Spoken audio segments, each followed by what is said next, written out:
You're watching News at Prime. Let's continue with this now. United States President Donald Trump says he will award Charlie Kirk the Medal of Freedom. This is a day after the conservative activist was fatally shot during an appearance in Utah.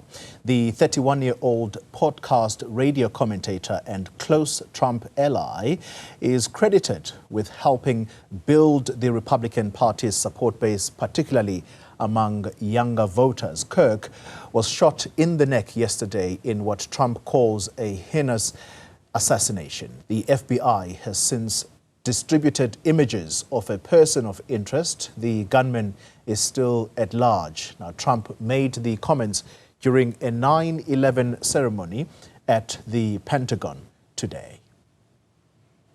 Well, let's get the latest now with our Washington correspondent, Simon Marks, who talks to us now. Simon, good evening to you. Our time, a very dark day for America on the eve of 9/11 commemorations. How have Americans been reacting?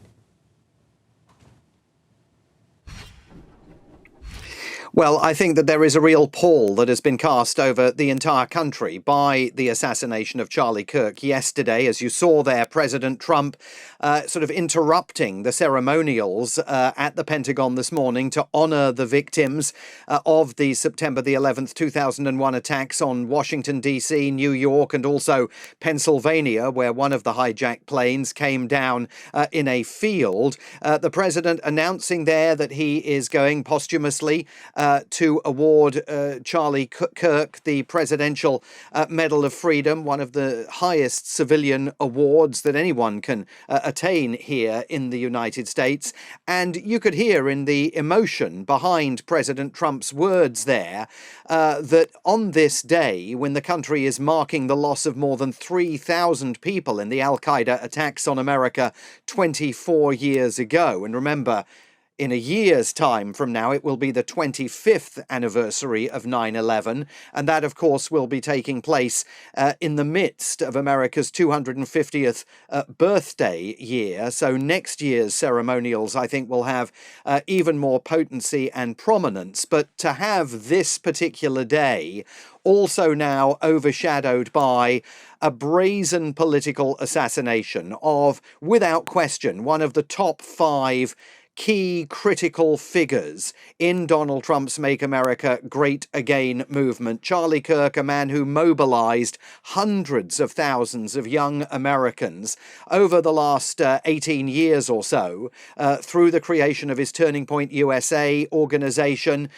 got them to line up behind Donald Trump's presidential bids, not once in 2016, not twice in 2020, but of course 3 times in 2024. This was a rock star of the conservative right-wing movement in this country. And whether you agreed with his politics or not, to see him being cut down yesterday as he was engaged in public discourse, quite literally in the public square on the campus of Utah Valley University, is another very dark day in a country that all too often has witnessed political violence in the past. And as you use those words, Simon, it's exactly what I was going to say next, that political violence is once again on the lips of Americans as a result of this assassination, the president ordering that flags be flown at half-mast, not only in America, but also in stations around the world where American embassies exist. But you'd be forgiven, Simon, for thinking that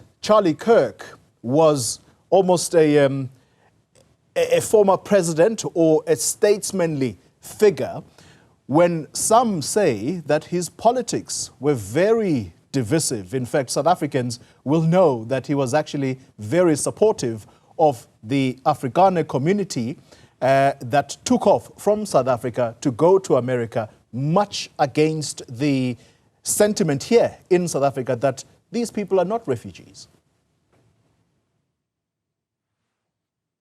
Yeah, absolutely. Charlie Kirk was extremely outspoken on that issue. He was one of the voices whispering in President Trump's ear. He had pretty much open access to the Oval Office. He and President Trump spoke regularly, and Charlie Kirk was a conduit for reflecting not just his own opinions, unshakable though they were and rooted in the conservative right wing of the United States, the new right wing, as espoused by President Donald Trump, but he was also the conduit for the viewpoints of hundreds of thousands of MAGA supporters that had been recruited to the cause by Charlie Kirk. He spoke, Mr. Kirk, at the Oxford Union in the UK back in May about his support for President Trump's decision to offer Afrikaners refugee status based on a false understanding of the details relating to the implementation of the Expropriation Act. Remember, Donald Trump has been persuaded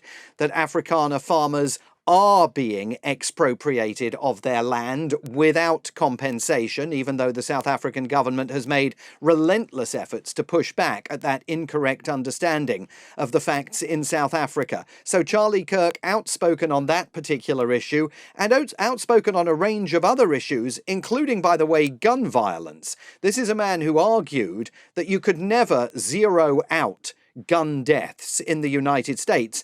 And more than that, he argued that gun deaths were a price that the United States had to pay, what he described as a prudent deal, a price Americans should accept in order to maintain the Second Amendment to the American Constitution, which is the amendment that guarantees the right of Americans to own guns, to keep and bear arms, as the wording in that amendment says. And the irony of this is not only that Charlie Kirk himself died at the hands of an assassin's bullet, but also that at the very moment the attack took place, he was being asked a question in that public square about gun violence in America. He never got a chance to finish his answer because there was the crackle of that single gunshot that echoed out across the campus from a rooftop. The FBI now offering a $100,000 reward for information leading to the apprehension of the suspect.